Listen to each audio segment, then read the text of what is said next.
That concludes questions for oral answer. I call on Government Order of the Day number 1. Veteran Support Bill, second reading. Honourable Nathan Guy. Mr Speaker, I move that the Veteran Support Bill be now read a second time.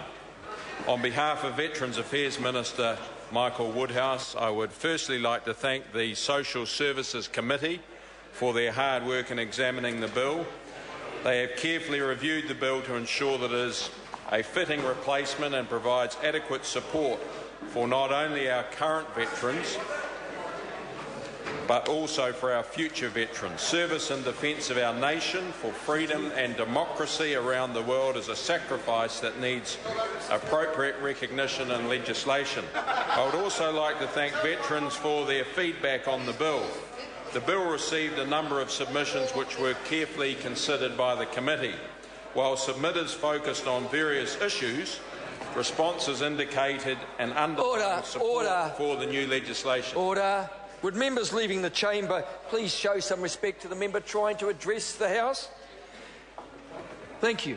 Mr Speaker, it's also important to get feedback from the veterans affected by this legislation, and the submissions received showed for the main part that we have drafted legislation that meets veterans' needs. The bill replaces the War Pensions Act of 1954 and originates from the 2010 report of the Law Commission, which followed an extensive review of the War Pension Scheme. The 1954 Act was found by the Law Commission to be outdated, unwieldy and no longer fitting the needs of veterans it was intended to support. The Law Commission made a large number of recommendations, the vast majority of which were accepted by this government. The bill continues and enhances the previous entitlements under the old Act and retains the key principles of benevolence. Service eligibility criteria will remain the same, and all deployments currently covered will be covered under the new legislation. The bill contains 2 schemes and it introduces several new entitlements. Scheme 1 will cover veterans who served from the Second World War through to and including the Vietnam War, and their entitlements will continue to be based on those available under the 1954 Act. Scheme 2 will cover those who served in a recognised war or an emergency since the 1st of April 1974.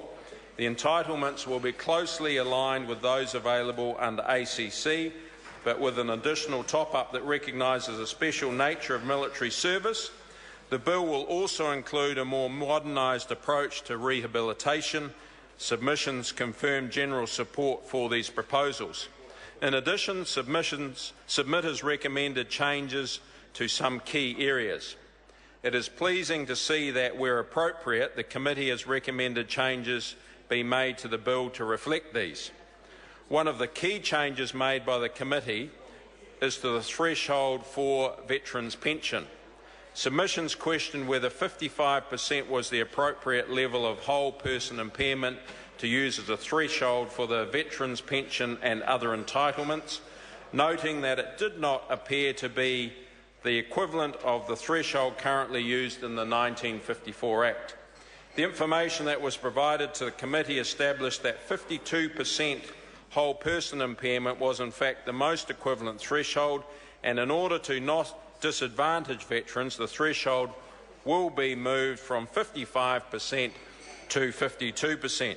To further ensure no veterans are disadvantaged by this provision, the bill has been amended to provide that a veteran or other claimant who currently meets the threshold for entitlements under the 1954 Act will continue to do so if they claim under the bill.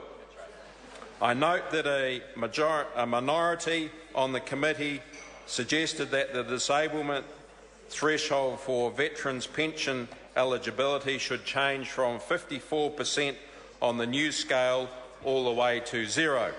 In 2012, the government announced a new $60 million package over 5 years to improve the support and recognition given to veterans who have served New Zealand, and agreed to adopt in full or in part 132 of the 170 Law Commission's uncosted recommendations. The decision was made by Cabinet at the time not to discard the impairment threshold for veterans' pension but to retain the status quo. The war disablement pension and veterans' pension represent forms of compensation from the government for those who have suffered injury or impairment as a result of their military service and their families. Removing any level of disablement as a requirement to receive a veteran's pension and access its associated benefits would be a significant departure from the current rationale that has existed since the veterans' pension was first introduced.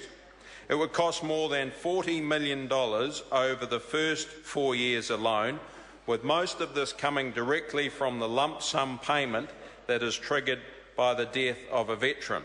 This bill is about supporting our veterans. Removing the disablement threshold would have a significant cost but do little to increase the support offered to veterans during their lifetime, as it fundamentally changes the rationale behind the veterans' pension and does not represent well-targeted spending. We do not support this move. Another area of change is to the decision-making provisions and the points of reference for deciding claims. Underlying the rewrite of the 1954 Act was a desire to not only modernise the legislation but to make it more accessible for both veterans and administrators to understand and use. The evidential provisions underlying eligibility to entitlements in the bill are fundamental and received scrutiny in many of the public submissions. There was very broad support for the use of the Australasian Statements of Principles as the main reference point for deciding claims. The Statements of Principles are comprehensive, soundly based in medical terms, and introduce a much-needed element of certainty to the process. The bill also needed to modernise the legal and evidential tests for establishing entitlements, and these were subject of many submissions. It became clear that more work was needed to reduce legal jargon and ensure that the provisions are clearer, easier to understand, and fully aligned with the benevolence principle in decision-making. The committee made several changes to the bill as a result of these submissions. As a result, I am confident that the decision-making and legal provisions of the bill will serve the decision-making process well in the future. In summary, Mr. Speaker, the government is committed to improving veteran support, and this is reflected in this very important bill as reported back by the committee. I commend this bill to the House. The question is that the motion be agreed to. I recognise the honourable member.